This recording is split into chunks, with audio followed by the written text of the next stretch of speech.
আসসালামু আলাইকুম। কেমন আছেন আপনারা? ভালো আছেন? কিন্তু আমরা চাই আপনাদেরকে আরো ভালো রাখতে ইনশাআল্লাহ। এই বিভাগের মানুষকে আমরা আরো ভালো রাখতে চাই, থাকবেন ইনশাআল্লাহ ইনশাআল্লাহ। প্রিয় ভাই বোনেরা, এই রংপুর হচ্ছে আবু সাইদের পবিত্র রক্তে মিশানো মাটি। কাজেই যেই ত্যাগ আমরা জুলাই আন্দোলনে দেখেছি, সেই ত্যাগ কখনো বৃথা যেতে পারে না। আমাদেরকে যে কোনো মূল্যে সেই ত্যাগের মূল্যায়ন করতে হবে। কিন্তু কিভাবে আমরা আবু সাইদের সেই জীবন উৎসর্গ, সেই ত্যাগকে আমরা মূল্যায়ন করব? আমরা তাদের সেই ত্যাগকে, আবু সাইদ সহ যে 1400 ব্যক্তি শহীদ হয়েছে, যে 1400 ব্যক্তিকে হত্যা করা হয়েছে, এই মানুষগুলোর ত্যাগের মূল্যায়ন আমরা তখনই করতে পারবো যখন এই দেশের মানুষের রাজনৈতিক অধিকার এবং অর্থনৈতিক অধিকার প্রতিষ্ঠিত হবে, যার জন্য আবু সাইদ সহ আরো হাজারো মানুষ জীবন উৎসর্গ করে গিয়েছে। প্রিয় ভাই বোনেরা, আমি বিশ্বাস করি, অনেক মানুষ বলে যে রংপুর এলাকা, এই এলাকা সহ পুরা রংপুর বিভাগের যে জেলাগুলো বলে যে গরিব অঞ্চল, কিন্তু আমি বিশ্বাস করি এই অঞ্চল হচ্ছে অত্যন্ত সম্ভাবনাময় অঞ্চল। শুধু দরকার সঠিক পরিকল্পনা, শুধু দরকার সঠিক ব্যক্তির, শুধু দরকার সঠিক নেতৃত্বের। তাহলেই এই বিভাগের আমরা আমূল পরিবর্তন করতে পারবো। কিন্তু সেই আমূল পরিবর্তন করতে হলে ওই যে বললাম, সঠিক ব্যক্তি এবং সঠিক নেতৃত্ব দরকার। প্রিয় ভাই বোনেরা, আমাদের সামনে আমরা যদি দেখি, নিকট অতীতে দেশনেত্রী খালেদা জিয়া যখন দেশ পরিচালনার দায়িত্বে ছিলেন, শহীদ রাষ্ট্রপতি জিয়াউর রহমান এই যে আসার সময় দেখলাম যে বড় ধানের প্রস্তুতি চলছে। শহীদ জিয়া এই দেশের শাসনভার গ্রহণ করার আগে এখানে বড় ধান হতো? মুরব্বীরা আছে জানবেন, ইয়াং ছেলেপেলে যারা আছে তোমরা হয়তো জানবে না, কিন্তু মুরব্বীরা জানে হতো না।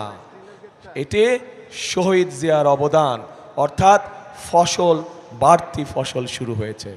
প্রিয় ভাই বোনরা, একইভাবে যদি আমরা দেখি তাহলে আমরা দেখব যে দেশনেত্রী খালেদা জিয়া যখন দেশ পরিচালনা করেছেন, সেই সময় আমরা দেখেছি যে এই অঞ্চলের সবচাইতে বেশি সংখ্যক মানুষ দারিদ্র সীমা থেকে বেরিয়ে এসেছিল।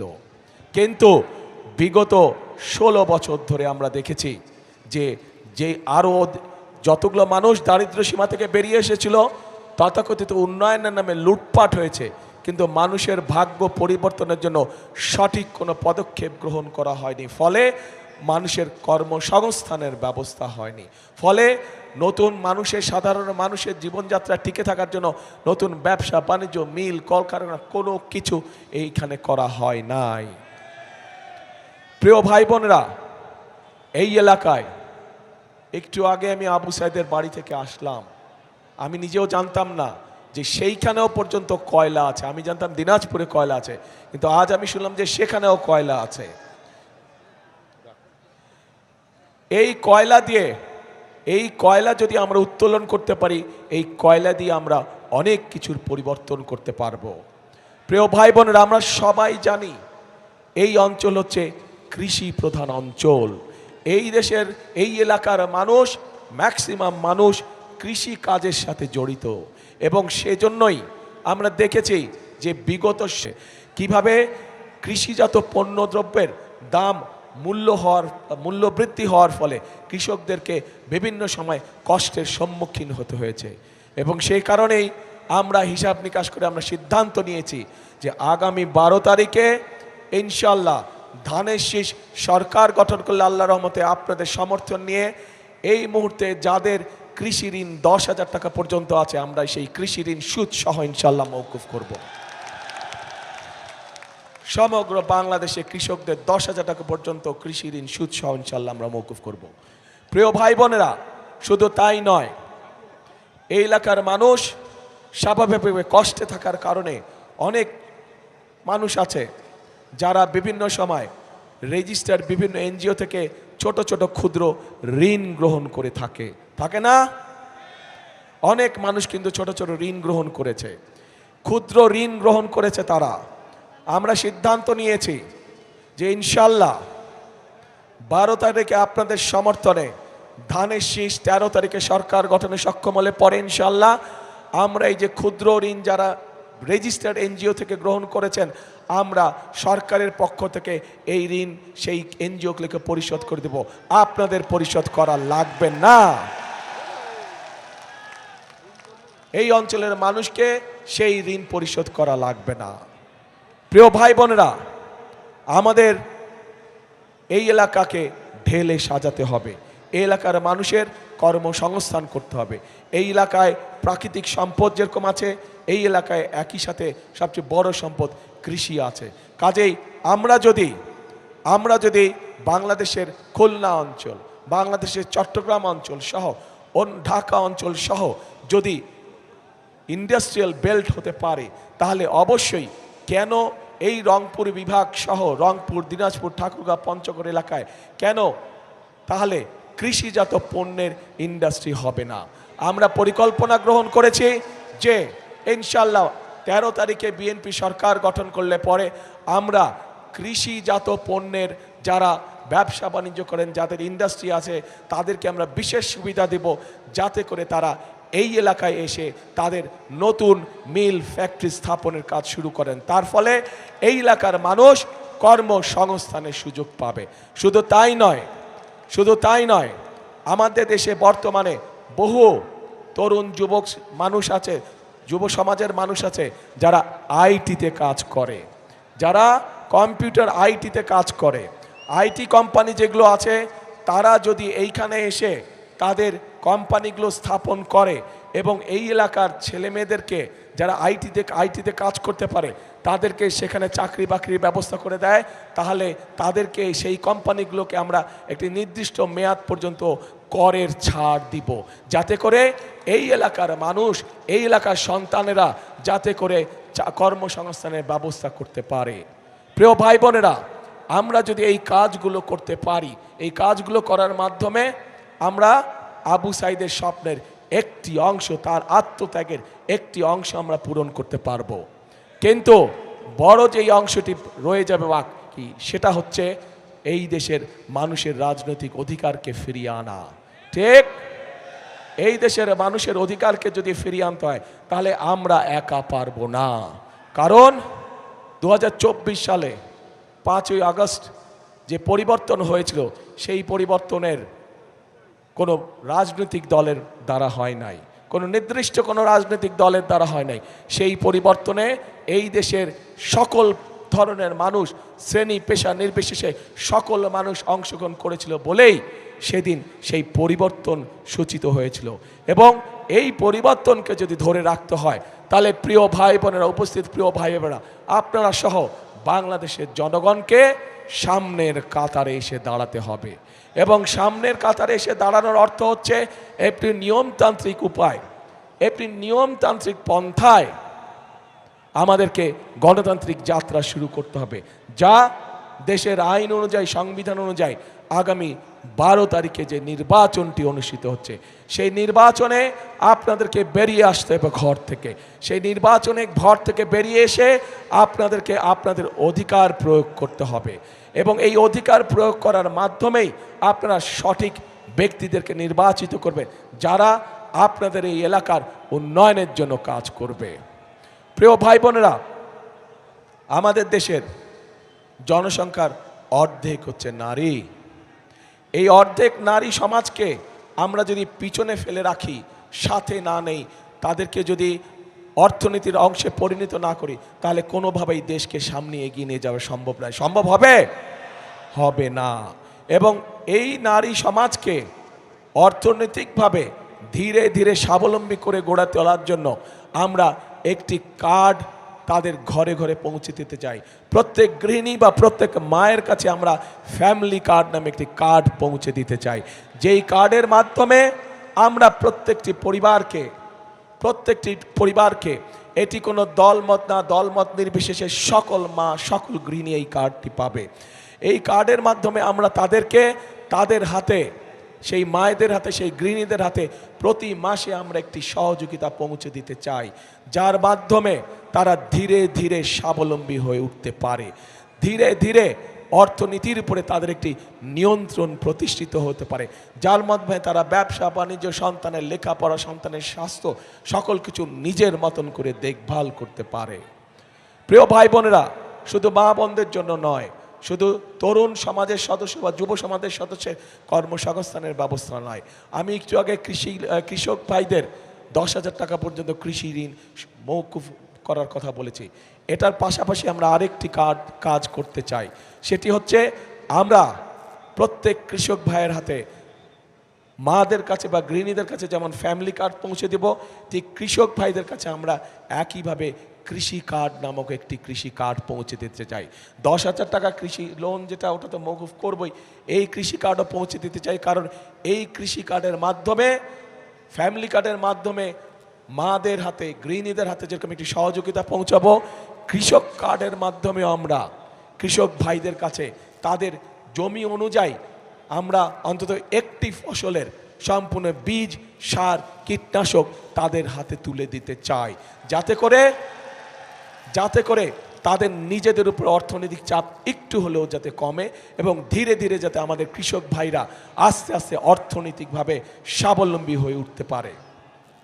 প্রিয় ভাই বোনেরা, এখন এই পরিকল্পনাগুলোকে যদি বাস্তবায়ন করতে হয়, আমরা তো বাস্তবায়ন করব, আল্লাহর রহমতে আপনাদের সমর্থন নিয়ে আমরা সরকার গঠন করলে আমরা এই পরিকল্পনা বাস্তবায়ন করব।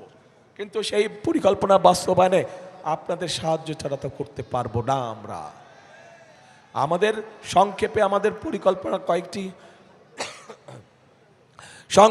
আমাদের কয়েকটি পরিকল্পনার কথা আপনাদের সামনে তুলে ধরেছি। এখন আমি আপনাদের কাছে জানতে চাই, আমার জানতে ইচ্ছা করছে, আমাদের পরিকল্পনাটা বললাম, প্রিয় ভাই বোনেরা, আপনাদের পরিকল্পনাটা কি? হ্যাঁ, শুনি না। আরে ভাই শুনি না তো, আবার একটু জোরে বললে শুনি। রাইট, ধানের শীষ কবে? হ্যাঁ, কবে? 12 তারিখ। কখন যাবেন? একদম ফজরের ওয়াক্তে গিয়ে ফজরের সময় ওখানে জামাত আদায় করতে হবে, যাতে করে ওই 16 বছর যেমন নিশিরাতের নির্বাচন হয়েছিল, আমরা এবার আর করতে দেব না। 16 বছর যখন আমুর নির্বাচন হয়েছিল, আমরা এবার করতে দেব না। এবার হচ্ছে জনগণের পালা। জনগণ এবার সিদ্ধান্ত নেবে তারা কি করবে। কাজেই জনগণ, সকল মুসলমান, হিন্দু, বৌদ্ধ, খ্রিস্টান, যে যেখানে আছেন, সকল ধরনের মানুষ যারা ভোটার, প্রত্যেকে ভোরবেলায় গিয়ে ভোট কেন্দ্রের সামনে লাইন দিয়ে দাঁড়াতে হবে, যাতে করে কেউ কোনো ষড়যন্ত্র করতে না পারে। সতর্ক থাকতে হবে। প্রিয় ভাই বোনেরা, আরেকটি গুরুত্বপূর্ণ বিষয় আছে। আপনাদের নিশ্চয়ই মনে আছে, আজকে থেকে প্রায় 2.5 বছর আগে যখন স্বৈরাচার এই দেশের মানুষের কাঁধের উপরে চেপে বসেছিল, সেই সময় বিএনপি সংস্কার প্রস্তাব দিয়েছিল দেশের মানুষের সামনে। 31 দফা সংস্কার প্রস্তাব মনে আছে? 31 দফা সংস্কার প্রস্তাব মনে আছে আপনাদের? জানেন তো? আচ্ছা, পরবর্তীতে আমরা কি দেখলাম, যে বর্তমান সরকার যখন আসলো, অন্তর্বর্তীকালীন সরকার এসে তারা একটি সংস্কার কমিশন করলো এবং বাংলাদেশের প্রায় কম বেশি রাজনৈতিক দলগুলোকে সেখানে আহ্বান করলো। আমরাও গিয়েছি সেখানে, আমরা আমাদের সংস্কার প্রস্তাব আমরা দিয়েছি এবং মোটামুটিভাবে সংস্কার প্রস্তাব যেগুলো আমরা দিয়েছি, যা আমরা জনগণের সামনে অনেক আগে উপস্থাপন করেছিলাম, সেইগুলাই কম বেশিভাবে তারাও দিয়েছে। হতে পারে কোনোটি ব্যাপারে আমাদের সাথে কিছু দ্বিমত আছে, কিন্তু আমাদের সাথে যদি কোনোটির ব্যাপার দ্বিমত থাকে, আমরা কোনো লুকো ছাপা করিনি। আমরা জনগণের সামনে প্রকাশ্যে বলেছি যে কোনটিতে আমরা সম্মত দিয়েছি এবং কোনটিতে আমাদের কিছু ডিসএগ্রিমেন্ট আছে, প্রকাশ্যে বলেছি। এখানে কোনো লুকো ছাপার কোনো বিষয় নাই। এখন প্রিয় ভাই বোনেরা, এই যে 12 তারিখে যে আপনারা আপনাদের পরিকল্পনা সফল করতে যাবেন, একই সাথে আরেকটি কাজ করতে হবে। এই যেই অধিকার ফিরানোর জন্য আবু সাইদ নিজের জীবনকে উৎসর্গ করেছে, চট্টগ্রামে ওয়াসিম নিজের জীবনকে উৎসর্গ করেছে, এরকম হাজারো মানুষ যারা নিজের জীবনকে উৎসর্গ করেছে, তাদের মানুষের ভোটের অধিকার, কথা বলার অধিকার, অর্থনৈতিক অধিকার প্রতিষ্ঠার মাধ্যমে যেমন তাদের এই জীবন উৎসর্গকে আমরা মূল্যায়ন করতে পারবো, একইভাবে তাদের জীবন উৎসর্গকে মূল্যায়ন করতে হলে আমরা যে জুলাই সনদে স্বাক্ষর করেছি সেই জুলাই সনদকেও আমাদের সম্মান করতে হবে। এবং সেজন্যই আপনাদের সকলকে অনুরোধ করব যে ধানের শীষে যেমন সিলটা দিবেন 12 তারিখে, একই সাথে আপনাকে যে দ্বিতীয় ব্যালট পেপারটি দিবে হ্যাঁ এবং না, সেখানে হায়ের পক্ষে দয়া করে আপনারা রায় দিবেন। মনে থাকবে তো প্রিয় ভাই বোনেরা? 5 তারিখে, অগাস্টের 5 তারিখে পরিবর্তন হয়েছে দেশে। দেশের মানুষ পরিবর্তন চায়। কি পরিবর্তন? ফ্লাইওভার হবে বড় বড়, বিল্ডিং হবে বড় বড়, ঠিক আছে, হলে হবে, কিন্তু মানুষ তার নিজের ভাগ্যের পরিবর্তন চায়। মানুষ চায় কর্মসংস্থান, মানুষ চায় নিরাপদে রাস্তা দিয়ে হাঁটবে, মানুষ চায় নিরাপদে রাতে বাসায় ঘুমাবে, মানুষ চায় নিরাপদে যে যার চাকরি বাকরি ব্যবসা বাণিজ্য সব কাজ কারবার করবে, তাই তো? কাজে সেই নিরাপদ ব্যবস্থা যদি তৈরি করতে হয় তাহলে আপনাদেরকে সমর্থন লাগবে। আপনাদের সমর্থন থাকলে সেই নিরাপদ ব্যবস্থা ইনশাল্লাহ বিএনপি বাংলাদেশে প্রতিষ্ঠিত করতে পারবে। কারণ বিএনপির অতীত ইতিহাস আছে। দেশের আইন শৃঙ্খলা কিভাবে নিয়ন্ত্রণ করতে হয় সেটি বিএনপি একমাত্র অতীতে দেখিয়েছে। বিএনপি দেখিয়েছে বলেই, বিএনপির অভিজ্ঞতা আছে বলেই বিএনপির পক্ষেই সম্ভব একমাত্র দেশের আইন শৃঙ্খলাকে সঠিকভাবে শক্তভাবে নিয়ন্ত্রণ করা এবং শক্তভাবে মানুষের নিরাপত্তা প্রদান করা। প্রিয় ভাই বোনেরা, যেই পরিকল্পনার কথা বললাম, আবু সাইদের স্বপ্নের যে কথাগুলো আমি বললাম, এগুলো যদি বাস্তবায়ন করতে হয় তাহলে আমাদেরকে আরেকটি বিষয়ের টুটি চেপে ধরতে হবে। বলেন তো কি সেটা? ইয়েস, দুর্নীতি চেপে ধরতে হবে, টুটি চেপে ধরতে হবে। আমরা দেখেছি বিগত 16 বছর উন্নয়নের নামে মেগা প্রজেক্ট হয়েছে। যদি মেগা প্রজেক্টই শুধু হতো আমাদের আপত্তি ছিল না, কিন্তু আমরা দেখেছি কিভাবে মেগা প্রজেক্টের নাম করে মেগা দুর্নীতি করা হয়েছে। এই দুর্নীতির অবসান হতে হবে। আবু সাইদের হত্যাকারীদের যেমন বিচার হতে হবে, দেশের মানুষের সম্পদ লুটপাট করে যারা বিদেশে পাচার করেছে, অর্থ পাচার করেছে, তাদেরও এই দেশে বিচার হতে হবে এবং সেই অর্থ, লুটপাটকৃত অর্থ আমাদেরকে চেষ্টা করতে হবে বিদেশ থেকে দেশে ফিরিয়ে নিয়ে এসে মানুষের কাজে ব্যবহার করা। এবং প্রিয় ভাই বোনেরা, এই কাজটিও যদি কেউ করতে পারে সেটাও একমাত্র বিএনপির পক্ষেই করা সম্ভব। কারণ একটি আন্তর্জাতিক সংস্থা, যেই সংস্থাটি এই দুর্নীতিতে কে কত নাম্বার পেল এই হিসাব যারা করে, তাদের হিসাব মতেই 2001 সালে যখন খালেদা জিয়া দায়িত্ব পায় তখন থেকে আস্তে আস্তে বাংলাদেশ দুর্নীতির রাহুগ্রাস থেকে উপর দিকে উঠতে থাকে, মুক্ত হতে থাকে। কাজেই বিএনপি এটিও প্রমাণ করে দেখিয়েছে যে বিএনপি একমাত্র পারে দেশকে দুর্নীতির রাহুগ্রাস থেকে মুক্ত করার জন্য। প্রিয় ভাই বোনেরা, একটি দল আছে, সেই দল বিএনপি সম্পর্কে মিথ্যে কথা বলে যাচ্ছে কয়েকদিন ধরে। আপনাদের নিশ্চয়ই মনে আছে, আজও দেখলাম তারা বলেছে তাদের 2 সদস্য 2001 থেকে 2006 পর্যন্ত আমাদের সাথে সরকারে ছিল। মনে আছে আপনাদের? এখন তারা বলছে যে বিএনপি সময় বলে পরিস্থিতি অন্যরকম ছিল, তাদের মানুষগুলা ভালো আর আমাদের মানুষগুলা খারাপ। আমার প্রশ্ন হলো ভালো মানুষের সাথেই তো ভালো মানুষ থাকে নাকি? তাদের মানুষ যদি ভালোই হয়ে থাকে তাহলে বিএনপি যদি খারাপ হয়ে থাকে তাহলে তারা ছিল কেন আমাদের সাথে পুরা 5 বছর?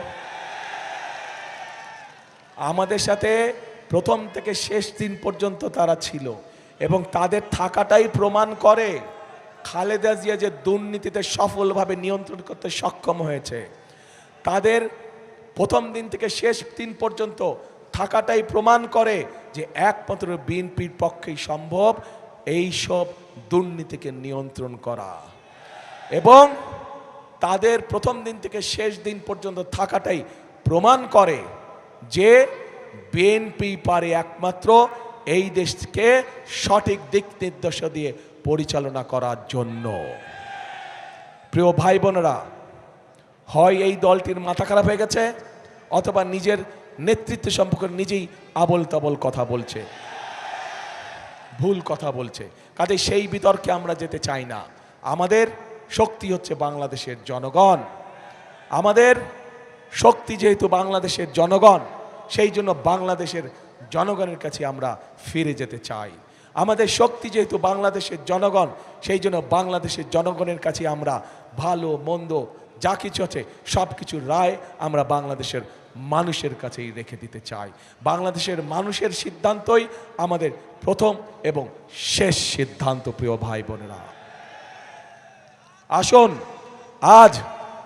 আসুন আজ সময় এসেছে ষড়যন্ত্রের জবাব দেবার।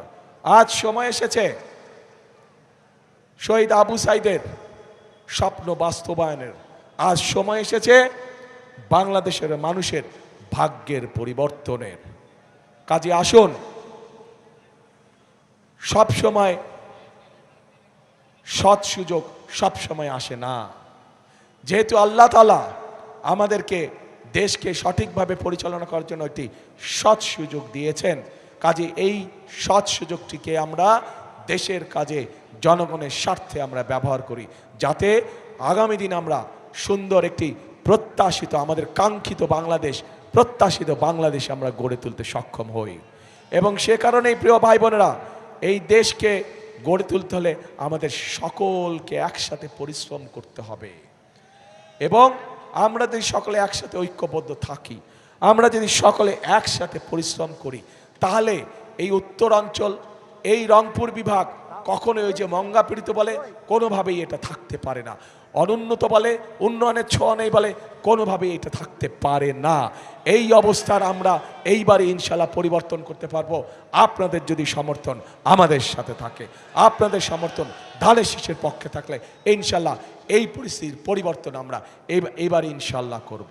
সেজন্যই প্রিয় ভাই বোনেরা, কথা আমি একটাই বলি, কথাটি আপনারা শুনেছেন, তারপর আপনাদের সামনে বলতে চাই। কি সেই কথা? সেই কথাটি হচ্ছে করব কাজ, কে করব কাজ? সবার আগে বাংলাদেশ। করব কাজ, করব দেশ, সবার আগে বাংলাদেশ।